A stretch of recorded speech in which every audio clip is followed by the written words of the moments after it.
नमस्कार साथियों, कैसे हैं आप सभी? स्वागत करता हूं आपका मैं सक्सेस एग्रीकल्चर इंस्टीट्यूट के इस ऑनलाइन प्लेटफॉर्म पर, जहां मैं आपका दोस्त, आपका साथी जुड़ा हूं एक बहुत ही बेहतरीन टॉपिक लेकर, जनरल एग्रीकल्चर यानी कि सामान्य कृषि विज्ञान, जिसमें हम लोग पढ़ेंगे सामान्य कृषि के बारे में। कौन सी यूनिवर्सिटी कब स्थापित हुई थी, ठीक है, कौन सा आईसीआर इंस्टीट्यूशन कहाँ पर है और कब इसकी स्थापना हुई थी, और उसके बारे में डिटेल में हम लोग पढ़ेंगे। दोस्तों, इस यूट्यूब चैनल पर आपको मैं आपके साथ में रोज जुड़ूंगा। रोज हम लोग कुछ ना कुछ डिस्कस करेंगे और बेसिक एग्रीकल्चर का कोर्स हम लोग पूरा करेंगे। तो आप लोग डेली मेरे साथ जुड़ सकते हैं, पढ़ सकते हैं, नोट्स बनाइए। कोई भी डाउट होता है तो आप लोग उसको कमेंट बॉक्स में पूछ सकते हैं, ठीक है। दोस्तों, हमारा जो पहला चैप्टर है उसका नाम है जनरल एग्रीकल्चर यानी कि सामान्य कृषि। जनरल एग्रीकल्चर हम लोग इसको चार पार्ट में इसको कंप्लीट करेंगे। आप लोग घर बैठे इसका नोट्स बनाइए। जनरल एग्रीकल्चर एक ऐसा सब्जेक्ट है जो हर एक एग्जाम में पूछा जाता है। हर एक कॉम्पिटिटिव एग्जाम, चाहे वो 11th 12th PAT, ICR, BHU या अन्य कॉम्पिटिटिव एग्जाम जैसे कि गवर्नमेंट जॉब के लिए जो एग्जाम देते हैं, उसमें कई प्रकार के क्वेश्चन आते हैं और डायरेक्ट हमारे नोट से ही क्वेश्चन आते हैं। तो आप लोग ध्यान से पढ़िए, ध्यान से समझिए। अगर आपका मन ना हो तो आप लोग वीडियो पॉज करके अपना चाय नाश्ता करके आ सकते हैं और वापस आके इसको फिर से शुरू कर सकते हैं। कोई भी डाउट आएगा तो आप लोग, नीचे हेल्पलाइन नंबर चल रहा है, वहां पर आप लोग इस पे कॉल करके पूछ सकते हैं। हमारे पास कई प्रकार के कोर्सेज चलते हैं, ऑफलाइन भी और ऑनलाइन भी, ठीक है। तो मैं उम्मीद करता हूँ कि आप लोग बहुत ही ज़्यादा जोश से अपनी पढ़ाई को कर रहे होंगे। जो भी आपके सपने हैं उनको पूरी करने की पूरी कोशिश कर रहे होंगे। साथियों, आज हमारा सबसे पहला टॉपिक, पहला चैप्टर पार्ट 1 जनरल एग्रीकल्चर होगा, सामान्य कृषि विज्ञान होगा।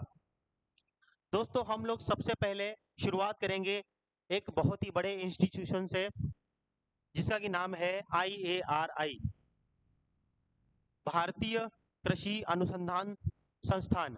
IARI, Indian agriculture research institute.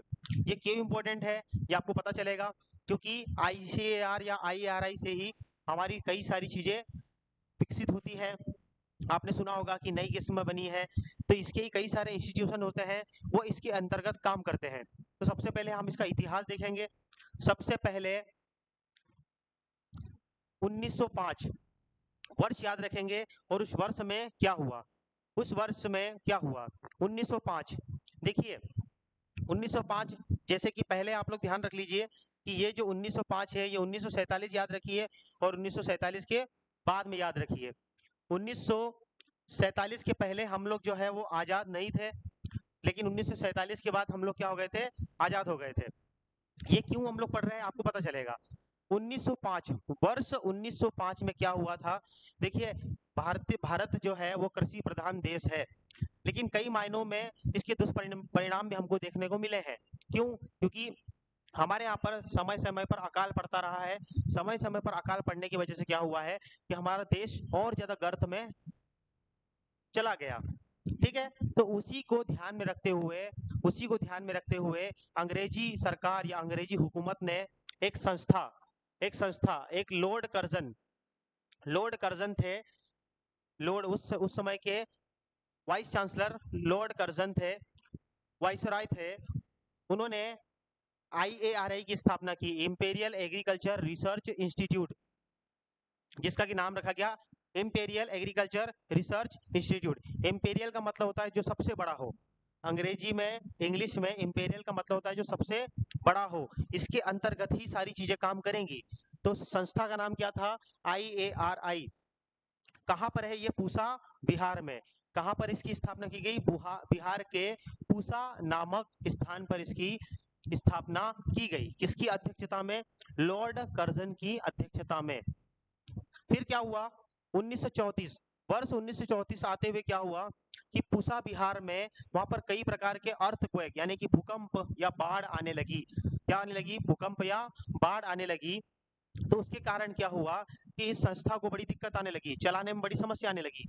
तो यह सोचा गया, यह विचार किया गया कि इस संस्था को अब दूसरी जगह चेंज करना पड़ेगा, उसकी लोकेशन चेंज करना पड़ेगी। तो 1934 में क्या हुआ, major earthquake and flood damage the building at Pusa Bihar. Earthquake आए, फ्लड आए, उसने हमारी इस आईएआरआई की बिल्डिंग को क्या किया, क्षतिग्रस्त यानी कि डैमेज किया। उसके कारण क्या हुआ, 1936 में 2 साल के बाद ही आईआरआई को कहां पर शिफ्ट किया, पूसा रोड, न्यू दिल्ली। कहां पर शिफ्ट किया गया, पूसा रोड, न्यू दिल्ली। तो अगर आपसे पूछा जाए कि आईएआरआई की एस्टैब्लिशमेंट कहां हुई थी, तो क्या आंसर आएगा, पूसा बिहार। लेकिन अगर पूछा जाए कि आईएआरआई कहां है, तो कहां पर है, न्यू दिल्ली में है। कहां पर है, न्यू दिल्ली में। न्यू दिल्ली में कौन सी जगह पर है, तो पूसा रोड पे है। क्लियर हो गया। उसके बाद में जब वर्ष 1947 आया, वर्ष 1947 में आपको पता होगा कि हमारा देश 15 अगस्त 1947 को आजाद हुआ। तो इस आईएआरआई यानी कि इंपीरियल एग्रीकल्चर रिसर्च इंस्टीट्यूट को नाम बदलने की जरूरत पड़ी, क्योंकि ये इंपीरियल जो था ये किसकी देन थी, ये अंग्रेजों की देन थी। यह नाम किसने रखा था, अंग्रेजों ने। इंपीरियल को क्या किया गया, इस इंपीरियल को हटाकर इसकी जगह क्या किया गया है, इंडियन। क्या किया गया, इंडियन, इंडियन किया गया। Name has been changed from imperial to Indian. क्या किया गया 1936 में, 1947 में इंपीरियल का नाम बदलकर क्या रखा गया, इंडियन एग्रीकल्चर रिसर्च इंस्टीट्यूट।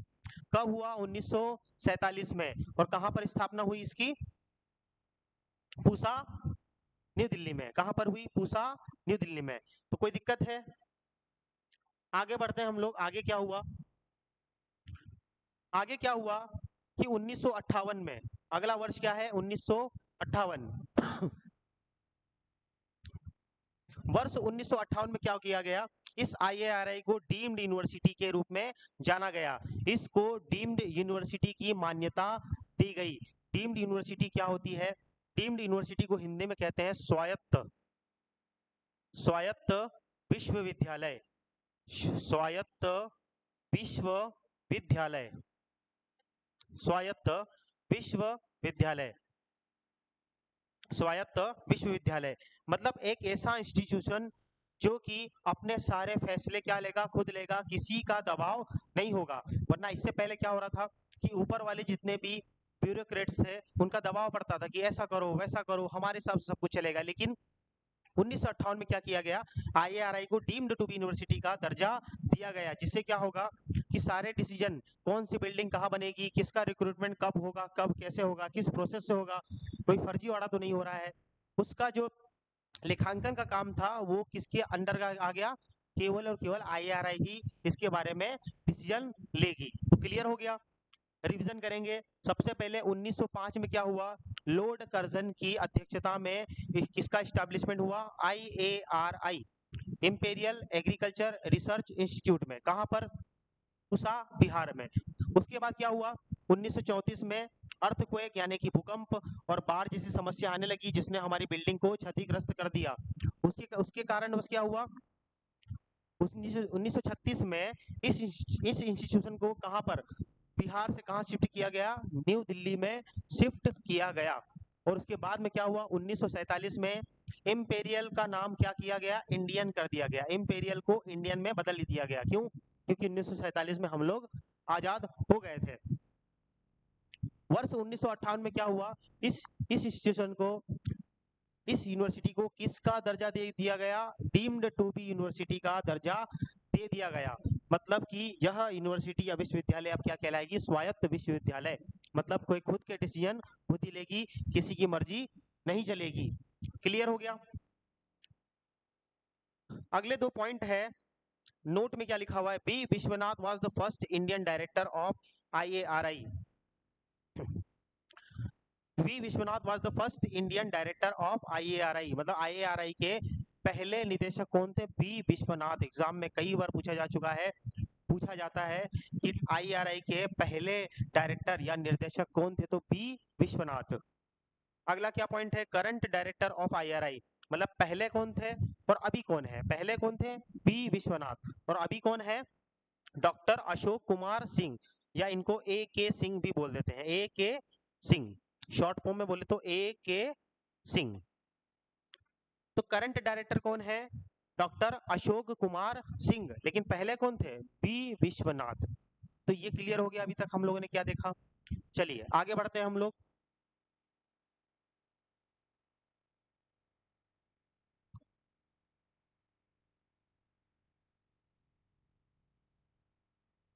अब ये IARI जो था वो एक यूनिवर्सिटी थी, डीम्ड टू बी यूनिवर्सिटी, मतलब कि जिसके अंदर पढ़ाई चलेगी, रिसर्च चलेगा, सारा रिसर्च का काम होगा, प्रोजेक्ट चलेंगे, ब्यूरोज होंगे, उसमें नई नई फसलों का विकास होगा, पढ़ाई लिखाई से सारे काम कहाँ होंगे? IARI में।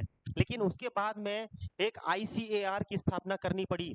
ICAR मतलब Indian council of agriculture research, भारतीय कृषि अनुसंधान परिषद, भारतीय कृषि अनुसंधान परिषद।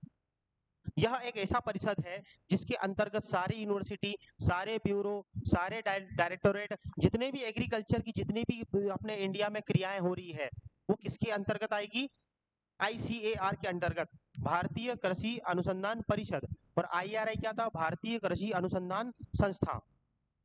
ठीक है, अब इसकी हिस्ट्री पढ़ लेते हैं हम लोग। 1926 वर्ष 1926 में रॉयल कमीशन ऑन एग्रीकल्चर की स्थापना की गई, जिसके के अध्यक्ष कौन थे? उस समय के वाइसरॉय लॉर्ड लिनलिथगो।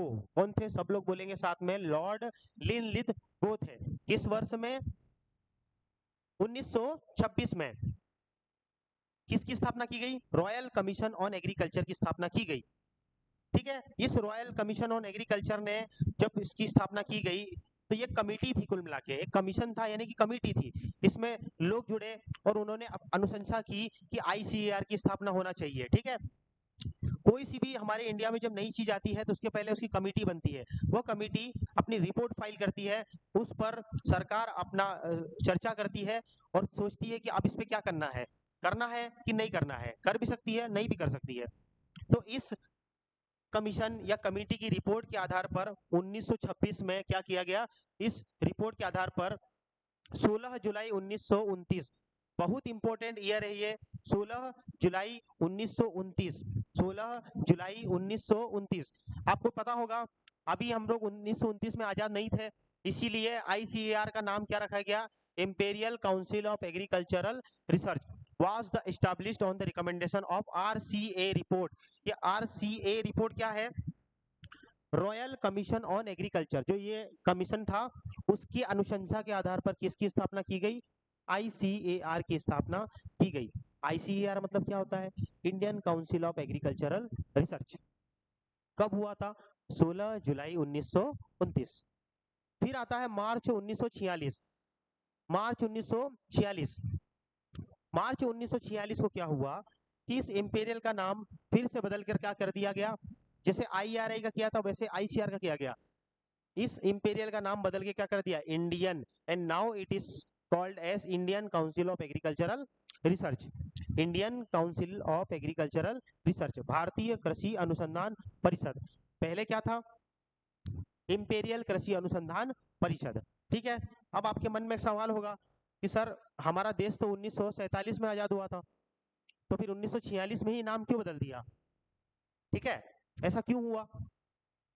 ऐसा इसलिए हुआ क्योंकि हमारा जो देश 15 अगस्त 1947 को आजाद हुआ था, उसकी प्रक्रिया लगभग 1-2 साल पहले ही शुरू हो गई थी।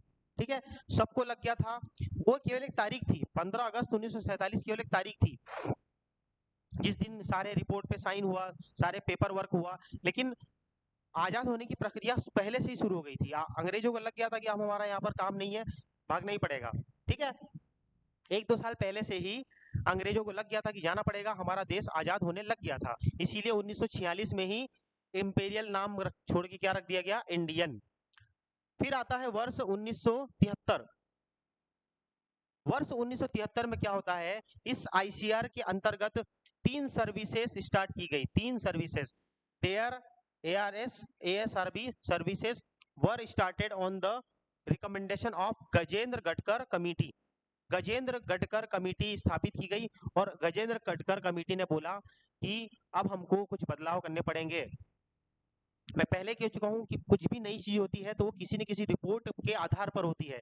तो गजेंद्र गडकर कमेटी ने बोला कि ये 3 सेवाएं स्थापित करनी पड़ेगी। कौन कौन सी? डेयर, ARS और ASRB। क्या होता है डेयर? ये डेयर होता है, इसका डेयर का फुल फॉर्म आप लोग लिख लेंगे, department of agriculture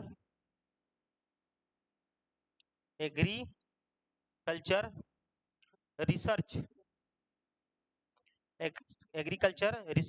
and education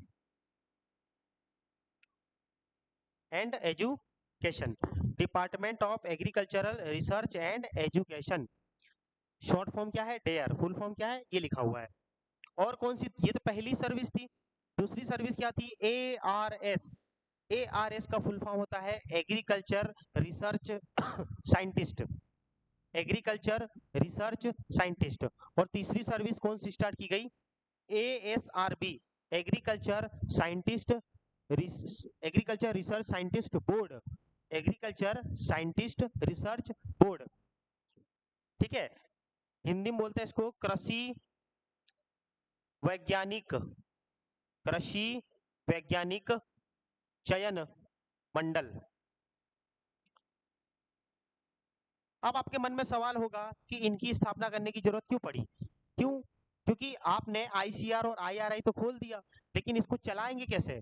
क्योंकि अल्टीमेटली फार्मर को या हमारे देश को किससे फर्क पड़ रहा है, हमारे फार्मर को, देश को फर्क पड़ रहा है उच्च उत्पादन देने वाली किस्मों से, वेराइटी से।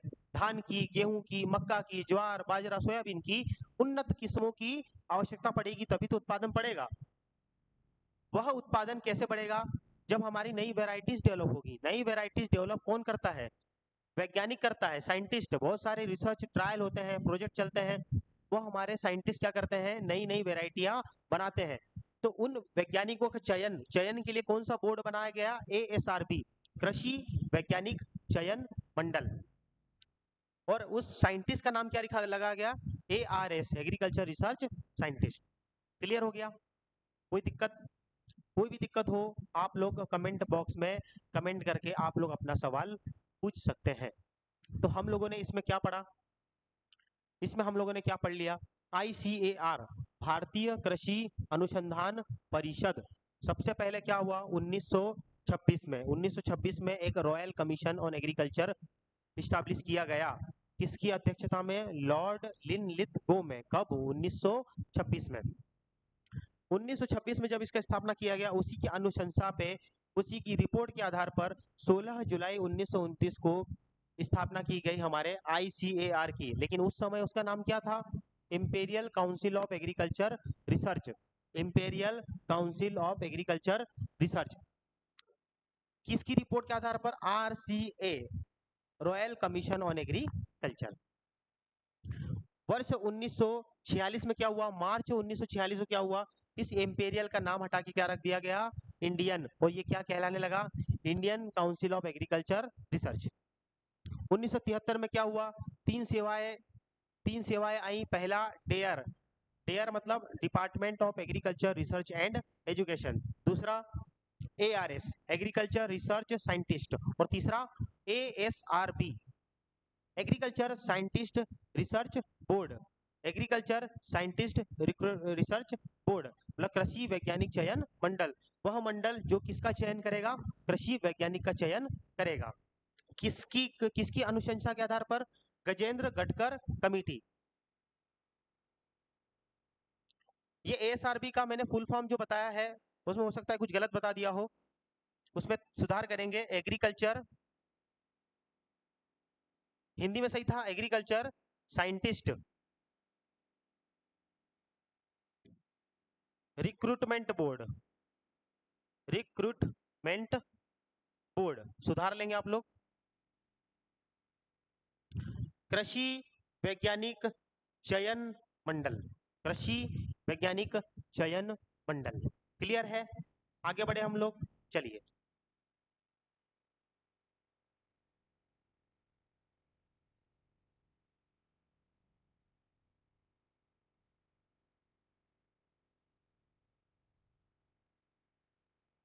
President of agriculture, president of agriculture नहीं, यहां पर होगा president of ICAR।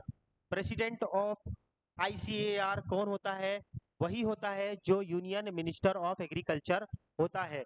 Union minister यानी कि जो केंद्र में मंत्री होगा कृषि का, कृषि मंत्री कहते हैं उसको, वही क्या होगा, प्रेसिडेंट ऑफ आईसीएआर। प्रेसिडेंट मतलब अध्यक्ष। अध्यक्ष कौन होगा आईसीएआर का, जो केंद्र में कृषि मंत्री होगा। अगर आपसे पूछा जाए कि फिलहाल में अभी प्रेसिडेंट ऑफ आईसीआर कौन है, आईसीएआर का अध्यक्ष कौन है, तो आपको बताना पड़ेगा कि आपको ये पता होना चाहिए कि अभी फिलहाल में यूनियन मिनिस्टर कौन है। तो कौन है, शिवराज सिंह चौहान।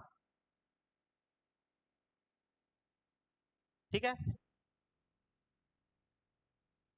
2024 के लोकसभा में शिवराज सिंह चौहान को कृषि मंत्री बनाया गया। उससे पहले कौन थे, अर्जुन मुंडा। और उससे पहले कौन थे, नरेंद्र सिंह तोमर। तो ये समय समय पर बदलता रहता है, इसीलिए हमको ये अपडेट रखना पड़ेगा। अब करंट तो देख लिया, पहले प्रेसिडेंट कौन थे, पहले पहले प्रेसिडेंट थे मोहम्मद हबीबुल्ला। पहले प्रेसिडेंट या अध्यक्ष कौन थे, मोहम्मद हबीबुल्ला। क्लियर हो गया। ये लिखा है करंट प्रेसिडेंट ऑफ आईसीएआर, मतलब करंट कौन है, तो नरेंद्र सिंह तोमर तो नहीं है, उसके बाद कौन आ गए, अर्जुन मुंडा। लेकिन अगर ये अर्जुन मुंडा नहीं ऑप्शन में दे रखेगा तो क्या लगेगा, शिवराज सिंह चौहान। शिवराज सिंह चौहान। क्लियर हो गया। The DG of ICAR, DG का मतलब होता है director general.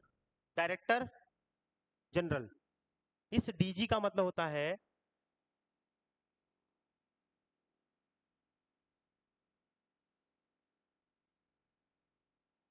Director general. DG of ICAR is also the secretary of DARE. Full form लिखा है department of agriculture research and education. तो आईसीआर का डीजी कौन होता है, आईसीआर का डीजी ही कौन होता है, डेयर का सेक्रेटरी भी होता है। डेयर का सेक्रेटरी भी होता है, क्यों, क्योंकि आईसीआर हो गया, डेयर हो गया, एआरएस हो गया, एएसआरबी, ये तीनों चारों चीज क्या है, एक दूसरे से जुड़ी हुई है। ठीक है, तो क्यों एक दूसरे नए नए पद निकालना, एक व्यक्ति अगर अनेक पद संभाल रहा है तो अच्छी बात है। ठीक है, तो आईसीआर का डीजी क्या होता है, सेक्रेटरी ऑफ डेयर। फिर वही बात है, current DG, first DG of ICAR, ICAR के फर्स्ट डायरेक्टर जनरल कौन थे, doctor B P Pal. Doctor B P Pal. ये बहुत इंपॉर्टेंट क्वेश्चन है, बहुत ज्यादा इंपॉर्टेंट क्वेश्चन है कि आईसीएआर के पहले डीजी कौन थे, तो कौन थे, डॉक्टर बी पी पॉल। फिर वही है कि करंट कौन है, करंट डीजी कौन है, तो डॉक्टर हिमांशु पाठक। करंट डायरेक्टर जनरल कौन है, डॉक्टर हिमांशु पाठक। कोई दिक्कत है क्या, कोई दिक्कत है, क्या देख लिया हम लोगों ने, आईसीएआर का प्रेसिडेंट कौन होता है, यूनियन मिनिस्टर ऑफ एग्रीकल्चर। अगर अभी अभी फिलहाल में पूछे तो कौन है, शिवराज सिंह चौहान। पहले प्रेसिडेंट कौन थे, मोहम्मद हबीबुल्ला। ठीक है, आईसीआर का डीजी क्या होता है, डेयर का सेक्रेटरी भी होता है। फर्स्ट डीजी कौन थे, सब लोग बोलेंगे, अपने अपने अपने जहां पर भी वीडियो देख रहे हैं सब लोग मन में बोलेंगे, जोर से बोलेंगे, जैसा आप लोग याद होता है। फर्स्ट डीजी कौन थे, doctor BP Paul, BP Paul. और करंट में कौन है, डॉक्टर हिमांशु पाठक। कोई दिक्कत होगी क्या, आगे बढ़े हम लोग। चलिए, ये जो जितने भी चीज पढ़ा रहे हैं ये एज इट इज क्वेश्चन पूछा जाता है। ठीक है,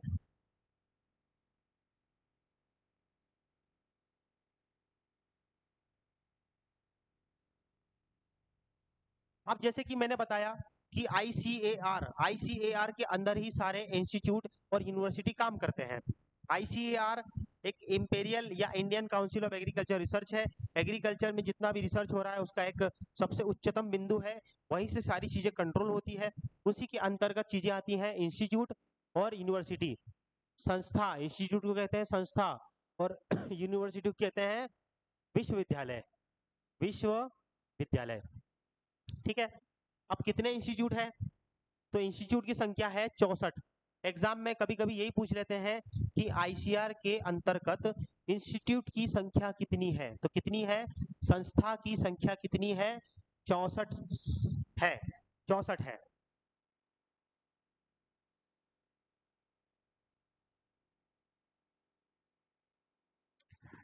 चलिए, आप लोग मेरे साथ पढ़ते जाइए, जल्दी जल्दी इसको पढ़ते जाना है। एग्जाम में कई बार यही पूछा जाता है एग्जाम में, कई बार यही पूछा जाता है कि कौन सा इंस्टीट्यूट कहाँ पर है। तो जल्दी जल्दी आप लोग बताएंगे। सबसे पहले ICAR, central island agriculture research institute, कहाँ पर है ये? पोर्ट ब्लेयर में है। कहाँ पर है ये? पोर्ट ब्लेयर में। अगला ICAR, central arid zone research institute, कहाँ पर है ये? जोधपुर में है। आपको ये भी याद रखना पड़ेगा, यहाँ पर दो दो चीजें याद रखनी है। इंस्टीट्यूट या यूनिवर्सिटी, कोई भी चीज हो उसकी दो चीजें याद रखनी है। जैसे एग्जाम्पल के रूप में बताऊं तो आपको हो सकता है कि ये पूरा बड़ा नाम दे दे कि central arid zone research institute कहाँ पर है, तो आप बता देंगे जोधपुर। लेकिन अगर एग्जामिनर का मन हुआ तो वो क्या करेगा? शॉर्ट फॉर्म दे देगा। शॉर्ट फॉर्म मतलब इसको ऐसे लिख देगा। ये बताओ कजरी कहाँ है? कजरी, तो आपको पता होना चाहिए इस कजरी का मतलब क्या हो रहा है। Central arid zone research institute कहाँ पर है ये? जोधपुर। और ये जो नियम है वो सभी में एप्लीकेबल होगा। यह नियम किस में होगा? सभी में एप्लीकेबल होगा। एक तो पहली चीज ये हो गई। दूसरी चीज क्या होगी कि आपको जोधपुर यानी कि सिटी का नाम भी याद रखना है और साथ ही साथ राज्य का नाम भी याद रखना है। जोधपुर कहाँ है? राजस्थान में है। ठीक है, तो दो चीज क्लियर हो गई। एक तो बड़ा नाम दे के पूछ सकता है, एक छोटा नाम दे के पूछ सकता है। या तो सिटी का नाम पूछेगा या तो उसके प्रदेश का नाम पूछेगा। जैसे जय जोधपुर कहाँ पर है?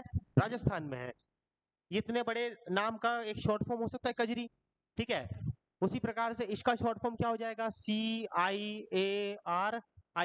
पूछेगा ये कहाँ पर है, तो आपको पता होना चाहिए कि ये जो है वो आइलैंड एग्रीकल्चर की बात हो रही है और ये कहाँ पर है? पोर्ट ब्लेयर में है। क्लियर?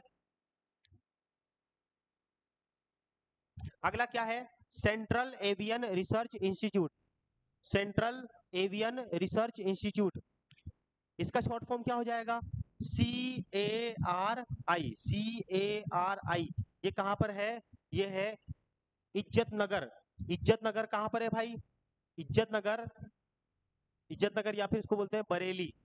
बरेली या फिर ये पर कहाँ पर है? ये राज्य की बात करें तो यूपी। कहाँ पर है ये? यूपी। तो पूछा जाता है कि सेंट्रल एवियन रिसर्च इंस्टीट्यूट कहाँ पर है? यूपी में है। यूपी में भी कहाँ पर? इज्जत नगर बरेली में है। अगला क्या है? Central inland fisheries research institute, कहाँ पर है ये? बैरकपुर, वेस्ट बंगाल में है। बैरकपुर, वेस्ट बंगाल। इसका शॉर्ट फॉर्म क्या हो जाएगा? CIFRI। इसके शॉर्ट फॉर्म में क्या बोलेंगे? सिफरी। सिफरी कहाँ पर है आपको पता होना चाहिए? बैरकपुर, वेस्ट बंगाल में है। अगला कौन सा इंस्टीट्यूट है? CIBA, CIBA, central institute for brackish water agriculture. ठीक है, central institute for brackish water agriculture कहाँ पर है ये? चेन्नई में है। कहाँ पर है ये? चेन्नई में। चेन्नई कहाँ पर है? तमिलनाडु में है। कहाँ पर है? चेन्नई तमिलनाडु में है। क्लियर हो गया?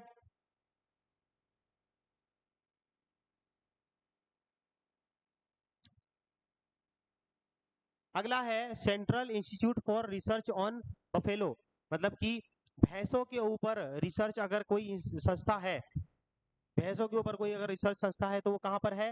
हिसार में है। कहाँ पर है ये? हिसार में है। हिसार कहाँ पर है ये? जिसको पता होगा वो कमेंट बॉक्स में लिखेगा। हिसार कहाँ पर है? हरियाणा में है। अगला क्या है? Central institute for research on goat. Goat यानी कि बकरी। गोट यानी कि बकरी। बकरी, ये कहाँ पर है? मखदूम। मखदूम कहाँ पर है? यूपी में है। कहाँ पर है ये? यूपी में है। अगला क्या है? Central institute of agricultural engineering, short form में क्या बोलेंगे? CIAE।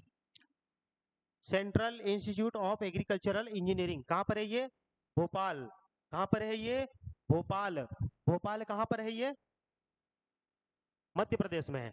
आपको पता होगा भोपाल मध्य प्रदेश की राजधानी भी है। ठीक है, क्लियर हो गया? आगे बढ़ते हैं हम लोग।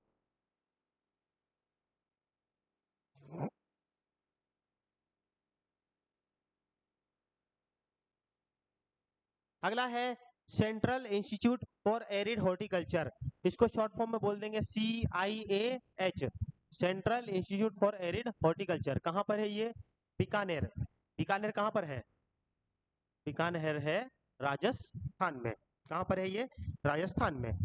जिसको नहीं पता होगा वो लोग लिख लेंगे, जिसको पता होगा वो लोग कमेंट बॉक्स में आंसर देंगे। क्लियर है? अगला है central institute of cotton research. इसको बोलते हैं शॉर्ट फॉर्म में CICR। CICR ये कहाँ पर है? नागपुर। नागपुर कहाँ है भाई? महाराष्ट्र में है। कहाँ पर है? MH यानी महाराष्ट्र में है।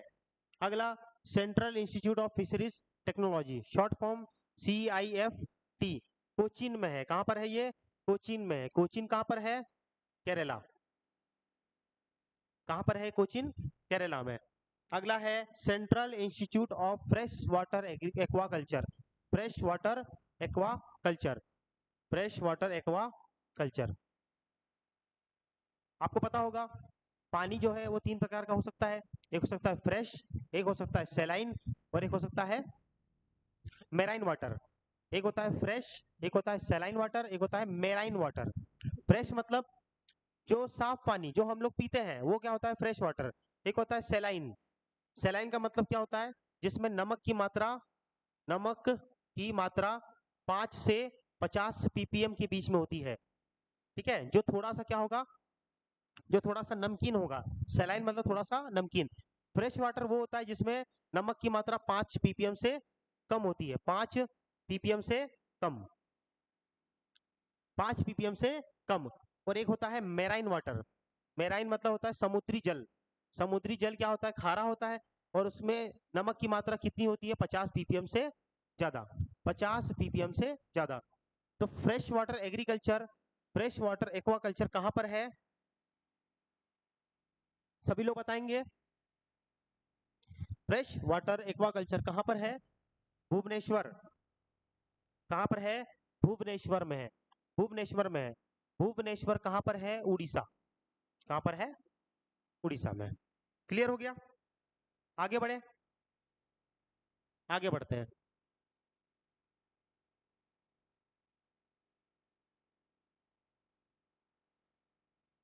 Central institute of research on cotton technology कहाँ पर है? मुंबई में है। मुंबई कहाँ पर है? महाराष्ट्र में है। देखिए यहाँ पर कंफ्यूजन होता है। एक है कॉटन रिसर्च और एक है कॉटन टेक्नोलॉजी। एक होता है कॉटन रिसर्च और एक होता है कॉटन टेक्नोलॉजी। ठीक है, दोनों में कंफ्यूजन होता है। कॉटन रिसर्च है नागपुर में। कहाँ पर है? नागपुर में। और कॉटन टेक्नोलॉजी कहाँ पर है? मुंबई में है। कहाँ पर है? मुंबई में। कोई दिक्कत है क्या? अगला है सेंट्रल इंस्टीट्यूट ऑफ सब ट्रॉपिकल हॉर्टिकल्चर। कहाँ पर है ये? लखनऊ में है। देखिए हॉर्टिकल्चर के भी तीन आपको एरिया पढ़ने पड़ेंगे। एक होगा एरिया, एक होगा एरिड। एरिड मतलब होता है शुष्क, शुष्क बागवानी। एक होता है सब ट्रॉपिकल। कंफ्यूजन होता है सब ट्रॉपिकल। और एक होता है टेम्परेट।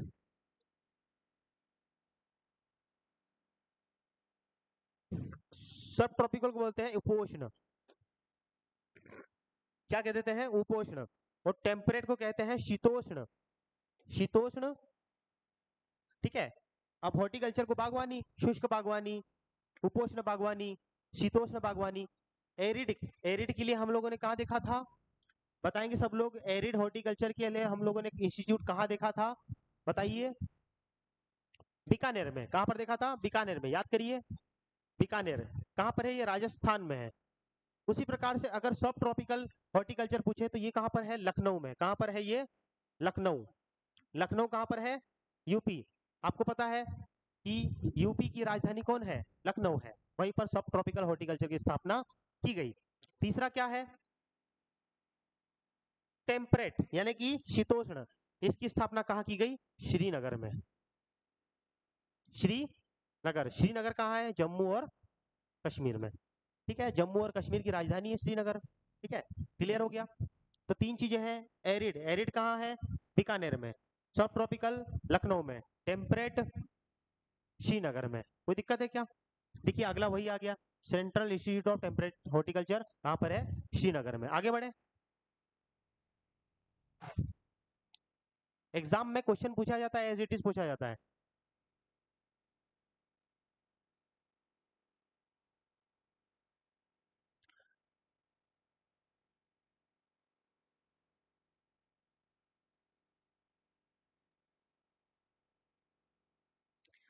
अगला है central institute on post harvest technology, post harvest engineering and technology. ठीक है, post harvest engineering and technology. Post harvest क्या होता है आपको पता होगा, जब भी किसी फसल की कटाई होती है तो उसको हम लोग कहते हैं हार्वेस्टिंग करना, यानी कि फसल को हार्वेस्टिंग करना या हार्वेस्ट करना या उसकी कटाई करना। हार्वेस्टिंग के बाद जितनी भी इंजीनियरिंग टेक्नोलॉजी का इस्तेमाल हो रहा है उसको हम लोग क्या कह देते हैं, पोस्ट हार्वेस्ट इंजीनियरिंग। इसका संस्था कहाँ है, लुधियाना। लुधियाना, लुधियाना कहाँ पर है, पंजाब में है। कहाँ पर है, पंजाब में है। क्लियर हो गया। अगला क्या है, central marine fisheries research institute. Central marine fisheries, ठीक है, मेराइन फिशरीज मतलब वह मछलियां जो कहाँ रहती है, समुद्र में रहती है। मेराइन फिशरीज रिसर्च इंस्टीट्यूट कहाँ पर है, कोच्चि। कोच्चि कहाँ पर है, केरला में है। कहाँ पर है, केरला में है। ठीक है, आगे बढ़े। अगला है central plantation crop research institute.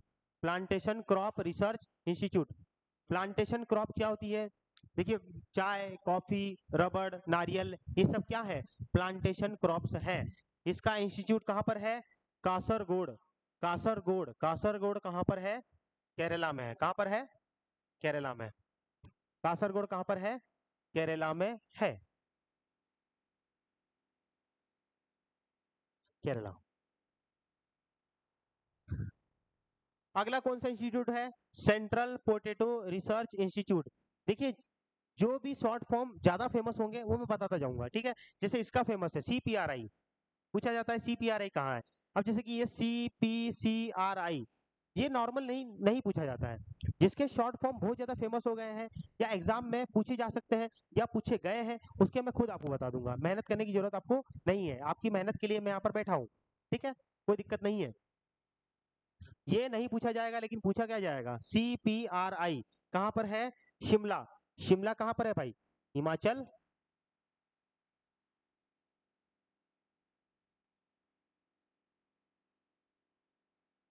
Himachal Pradesh. कहाँ पर है, हिमाचल प्रदेश में। Central research institute for jute and allied fibre. आपको पता होगा कि रेशा, रेशा हमको कई चीजों से मिलता है। सबसे बड़ा स्रोत क्या है, कॉटन यानी कि कपास। उसी प्रकार से जूट से भी हमको रेशा मिलता है, ठीक है, गन्ने से भी मिल जाता है, ठीक है। तो इसी प्रकार की फसलों का अध्ययन कहाँ पर किया जाता है, यहाँ पर। ये इसका इंस्टीट्यूट कहाँ पर है, बैरकपुर। और बैरकपुर कहाँ पर है भाई, बता चुका हूँ कहाँ पर है, वेस्ट बंगाल में, ठीक है। तो ये 20 इंस्टीट्यूट तक हम लोग पढ़ चुके हैं। इसके आगे का हम लोग अगली क्लास में देखेंगे। मैं उम्मीद करता हूँ कि आप लोगों को क्लास अच्छी लगी होगी। तो इस क्लास को आप लोग लाइक करो, शेयर करो और अपने दोस्तों को बोलो कि इसको सब्सक्राइब करें। अपने फ्रेंड सर्कल में इसको बांटो ताकि ज्ञान ज्यादा से ज्यादा लोगों तक फैल सके। अगर आपको किसी भी प्रकार की तैयारी करनी है, PAT, ICAR, BHU या किसी भी कॉम्पिटिटिव एग्जाम की तैयारी करनी है, तो आप लोग हमसे संपर्क कर सकते हैं। ये जो नीचे पीली पट्टी चल रही है, ये जो नीचे पीली पट्टी चल रही है, यहाँ पर कॉन्टेक्ट नंबर दिए गए हैं। आप इस पे कभी भी कांटेक्ट करके आप जानकारी ले सकते हैं। हमारे यहाँ पर ऑनलाइन या ऑफलाइन दोनों ही सुविधा चलती है, जिसमें कि यहाँ पर बच्चों को बैठकर पढ़ाना या फिर ऑनलाइन पढ़ाया जाता है, ठीक है। सारे नोट्स एकदम अच्छे वाले हैं, ठीक है, अपडेटेड हैं। ऐसा भी नहीं है, करंट अफेयर पर हम लोगों का बहुत ज़्यादा ध्यान रहता है, क्योंकि एग्रीकल्चर ऐसा है कि हर दिन अपडेट होता है। अभी कल परसों की बात है, भारत सरकार ने MSP निकाला, मिनिमम सपोर्ट प्राइस, रबी क्रॉप्स के लिए। तो उसको भी हम लोगों ने अपने नोट्स में डाल दिया ताकि नई नई ताजी ताजी चीज आपके पास पहुंचती रहे। तो आप लोग ऐसे ही पढ़ते रहें, मुस्कुराते रहें और देखते रहें मेरे साथ जनरल एग्रीकल्चर, ठीक है।